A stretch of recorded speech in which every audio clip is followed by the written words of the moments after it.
Hello et bienvenue dans ce mois-ci dédié à la méditation.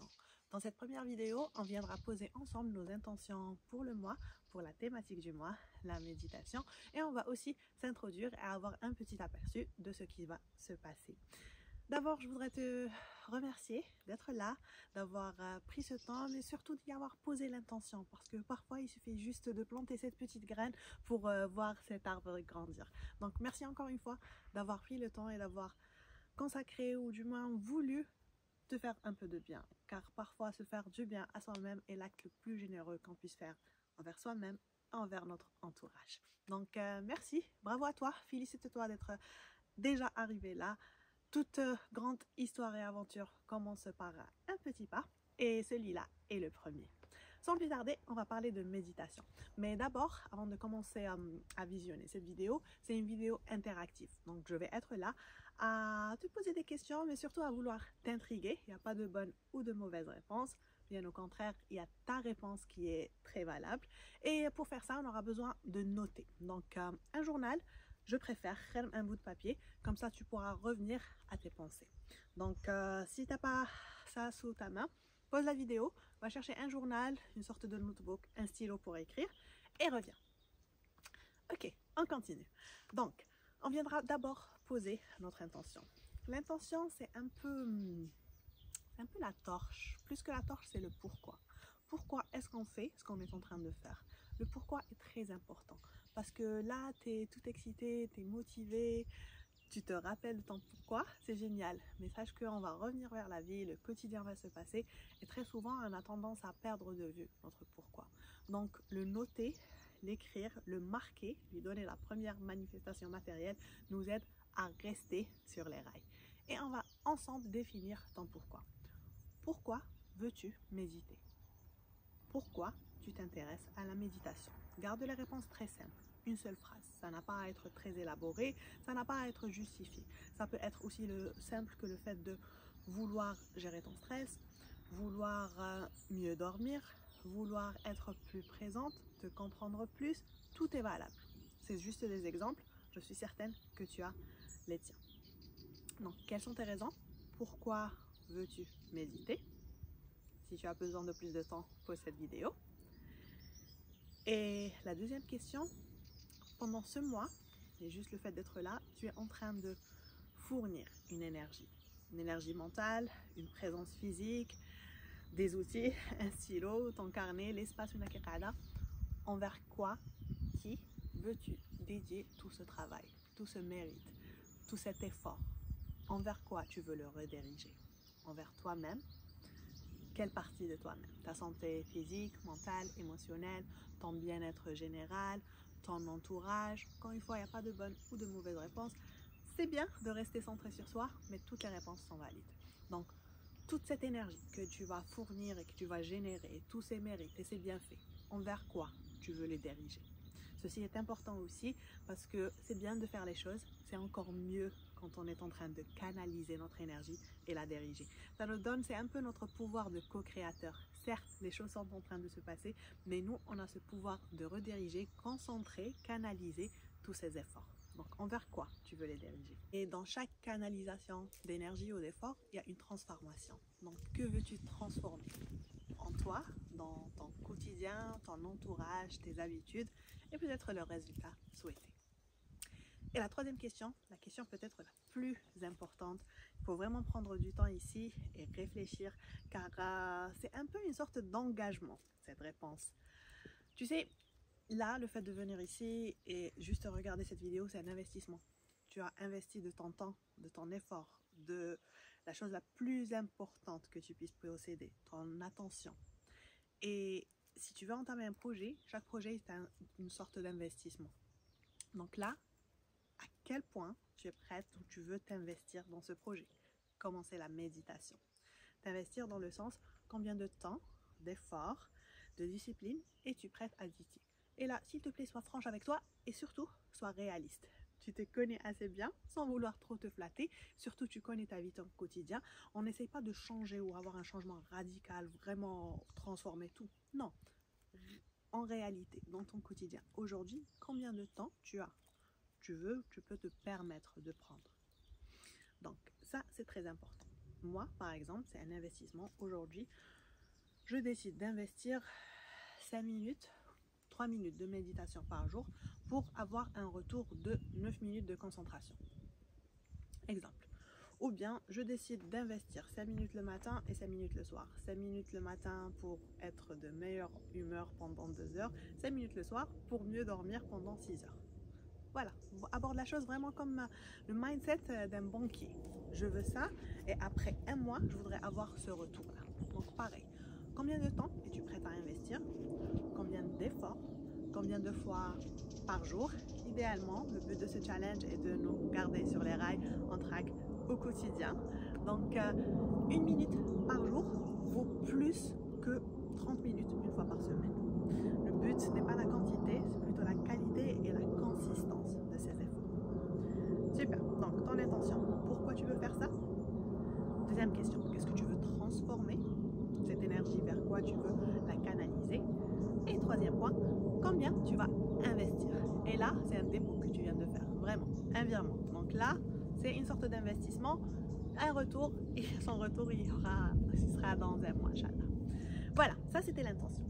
Là, on va s'introduire un peu à la méditation et on va venir la voir de plus près. Alors, qu'est-ce que c'est la méditation? On va la romantiser un peu. La méditation, c'est l'art de vivre dans l'instant présent. Plus que quelque chose de mystique ou la spirituelle, ou là, juste une position où on vient s'asseoir, on ferme les yeux et on a l'air d'une créature un peu magique vue d'extérieur, c'est d'abord un exercice mental. C'est un exercice mental qui vise à ramener et garder ton attention sur un seul objet, qu'on va appeler l'objet de concentration.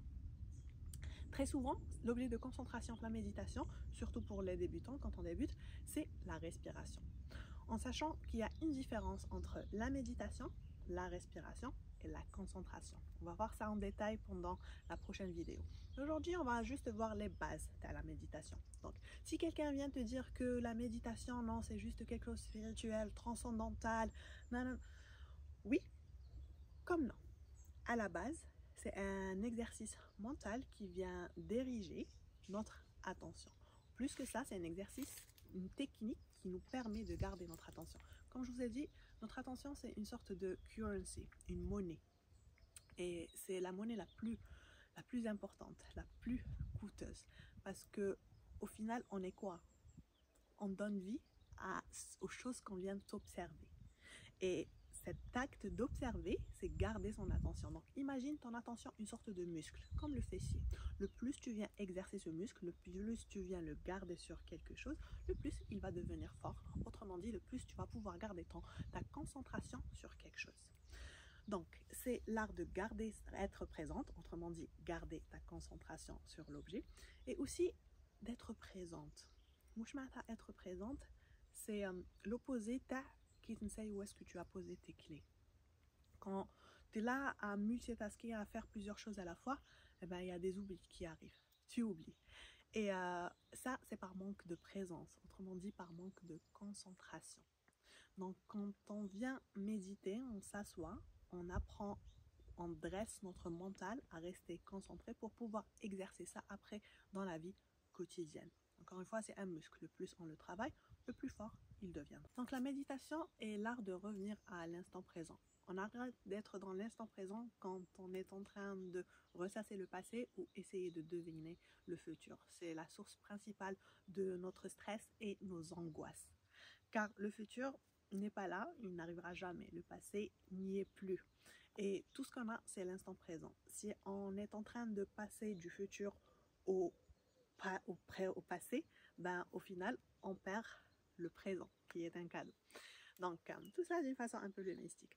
On va parler de ce qui n'est pas la méditation. C'est quelque chose, une pensée erronée très courante où on pense que la méditation, c'est vider sa tête ou faire le vide ou arrêter de penser, arrêter de réfléchir, arrêter de soucier. Pas du tout, pas du tout, pas du tout. Donc, on avait dit que c'est cet exercice mental, cette technique qui nous aide à renforcer et garder notre concentration, mais c'est aussi la capacité mentale à observer ses pensées. Et ceci est basé sur une technique de méditation qui s'appelle la pleine conscience, mindfulness. Il y a aussi plusieurs techniques de méditation, on va voir ça dans la 3e vidéo. Bref, donc c'est la concentration, apprendre à garder sa concentration sur l'instant présent, ce que je suis en train de faire. Quand je suis en position à méditer, ce que je suis en train de faire, c'est respirer. Donc j'essaye de maintenir mon attention le plus possible sur l'entrée et la sortie d'air, les cycles de respiration. Et dans la vraie vie, si je suis en train de conduire, je suis là en train de conduire. Si je suis en train de laver la vaisselle, toute ma conscience et ma concentration est sur le fait de laver la vaisselle et je ressens la température de l'eau, la texture du savon, de l'assiette, etc. Donc c'est aussi une expérience sensorielle. C'est être là, dans l'instant présent, ici, dans cet endroit, mais aussi dans son corps.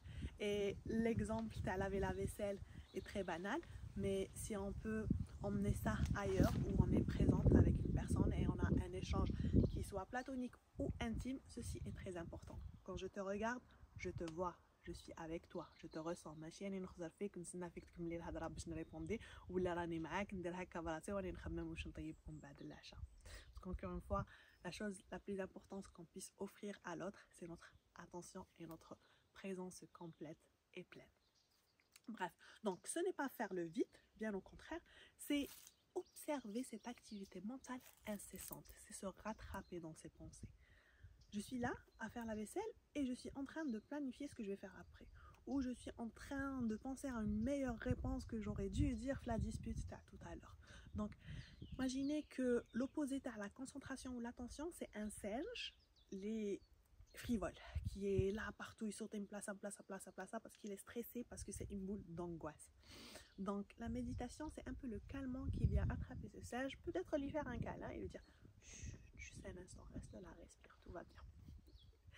Voilà, donc un peu ça, la méditation.